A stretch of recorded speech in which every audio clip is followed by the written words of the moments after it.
Francisco. A Socorro traz agora a mais nova do Trump. Dessa vez a dupla Trump-Putin, Putin-Trump. Olha aí, Ari. Putin são amigos para sempre. Amiguinhos!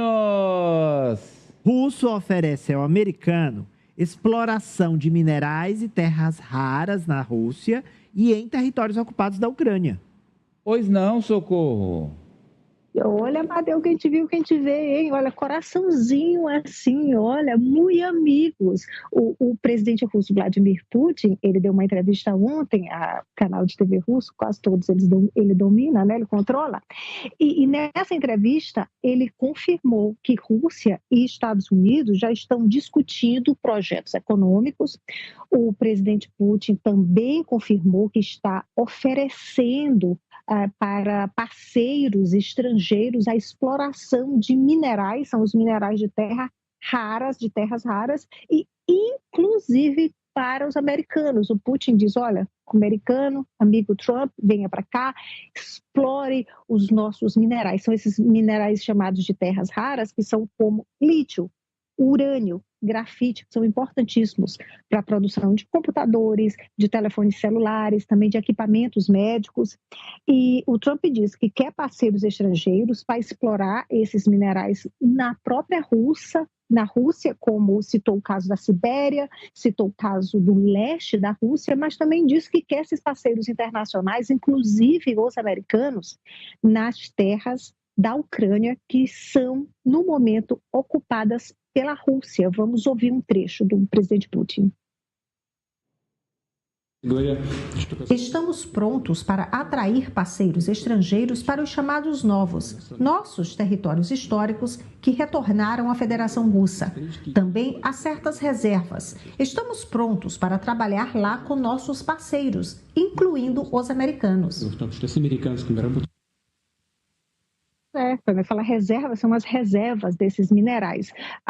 Amadeu, ele também falou que, aliás, esse acordo aí, esses negócios entre russos e americanos, isso aumenta a pressão sobre a Rússia, porque a gente lembra que o presidente Trump já, de certa forma, estabeleceu uma condição para continuar a ajudar militarmente a Ucrânia. Trump quer ter acesso, quer explorar também esses metais na Ucrânia. A princípio, o presidente Zelensky disse não, de maneira alguma, a Ucrânia não está à venda. Zelensky recuou e há fontes da Ucrânia que dizem que esse acordo já está praticamente feito. Só falta ser divulgado. Agora, mais uma prova dessa história de amor entre americanos e russos, desse alinhamento entre os dois países. Mais dois casos, Amadeu, foram ontem. Um foi na ONU, na Assembleia Geral da ONU, em que os dois países votaram do mesmo lado, concordaram na Assembleia Geral da ONU. Rússia e Estados Unidos votaram contra uma resolução condenando as ações de Moscou na Ucrânia e apoiando a integridade territorial da Ucrânia. Estados Unidos votou contra, Rússia contra, Coreia do Norte votou contra e a Belarus também votou contra. E no Conselho de Segurança da ONU, os dois votaram a favor de uma resolução que pedia o fim do conflito, mas não tinha nada criticando a Rússia pelas ações na Rússia. Aliás, na Ucrânia, Amadeu. A Rússia que foi a nação invasora. O Trump é o seguinte, ele respeita a China pelo poderio econômico, ele respeita a Rússia pelo poderio bélico e está dando uma banana para a Europa. Ô, professor Vila, isso aí está botando de ponta cabeça as relações históricas da América com os europeus, professor.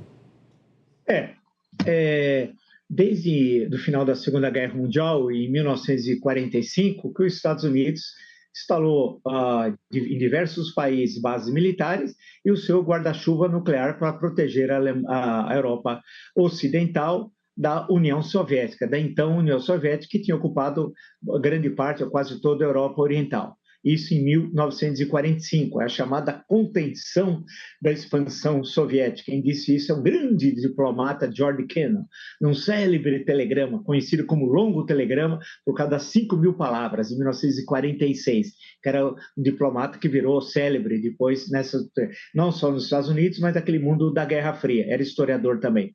A grande questão é que o mundo mudou. Nós estamos na terceira década do século XXI, os Estados Unidos hoje têm outras preocupações, se tem um custo, a Europa precisa voltar a se autodefender, o que fazia até antes da Guerra Segunda, 1939. Então, nós estamos voltando ao período pré-Segunda Guerra Mundial.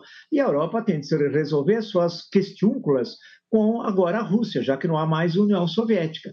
Nesse sentido, o que o Trump está fazendo, ele tem lá seus outros interesses em relação à questão mineral, mas é retirar os Estados Unidos da Europa, fazer um movimento que leva não a um isolacionismo, como no passado americano, mas em relação à Europa, retirando, e custa caro manter as tropas, aquele guarda-chuva nuclear, isso tem um custo, e privilegiando outras regiões. Vamos ver quais. Né? Não é o caso da África, pelo que se sabe, não é o caso da Ásia, e no caso da América Latina, há um desinteresse da administração americana atual. Veja, só teve um olhar em relação ao Panamá, uma pequena questão em relação à Colômbia, né? E eu estou retirando a questão do México, porque aí tem um tratado de comércio com os Estados Unidos e Canadá. Então, é um novo momento histórico que a gente está assistindo. E a Europa vai ter que aumentar seus gastos militares em relação ao PIB, né? E isso vai ter reflexo na sua economia. E com o fim da guerra da Ucrânia, que tudo indica será esse ano, deve a Europa, é uma questão indispensável, restabelecer os laços econômicos com a Rússia, inclusive a questão da energia, do gás e do petróleo, que prejudicou a economia europeia, especialmente a economia alemã. Olha, a impressão que dá, a gente está há menos de 2 meses, ele tomou posse no dia 20 de janeiro, mas vocês não têm, você telespectador, você internauta, porque eu tenho, comentarista aqui diário, que o governo do Trump já dura 2 anos.